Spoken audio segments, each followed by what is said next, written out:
Fair enough. Regarding the president's rhetoric, yesterday the president threatened to destroy Iran's civilization, the entire civilization.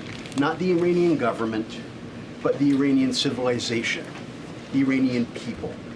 The U.S. has been a moral leader for most of its history by fighting wars against other governments, not against civilizations. How can the president claim that America can ever have the moral high ground if he's threatening to destroy civilizations and not casting wars as fights against other governments? Andrew, I think you should take a look at the actions of this president over the course of the past 6 weeks and the actions of our brave men and women in our United States military who have taken out essentially taken out the military of a rogue Islamic regime that has chanted death to America for 47 years, that has killed and maimed thousands of American soldiers over the course of the last 5 decades.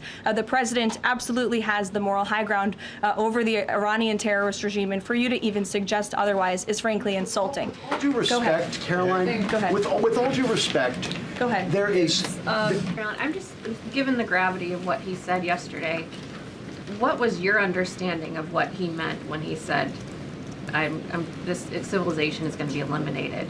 I think it was a very, very strong threat from the President of the United States that led the Iranian regime to cave to their knees and ask for a ceasefire and agree to reopening the Strait of Hormuz. So it was a very strong threat that led to results. And as the Secretary of War stated at the Pentagon this morning, it was not an empty threat by any means. The Pentagon had a target list that they were ready to hit go on at 8 p.m. last night if the Iranian regime had not agreed to open the strait, which they did, and I think that's something we should all be grateful for. The United States is a moral leader in the world, given that I was asked this exact same question by your colleague Andrew in the back, and I think, again, the insinuation by anyone in this room that Iran somehow has the moral high ground over the United States of America is insulting, considering the atrocities that they have,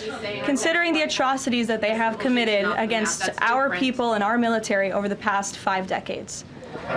John, go ahead. The president suggested in an interview this morning that he would support a joint U.S.-Iranian venture to charge tolls for ships going through the strait. Does the president believe that the U.S. should earn revenue from the Strait of Hormuz going forward?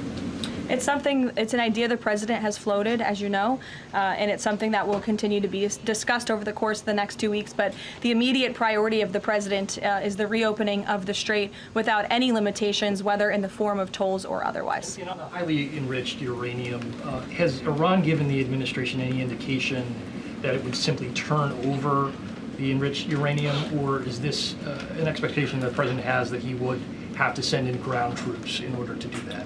This is on the top of the priority list for the president and his negotiating team as they head into this next round of discussions.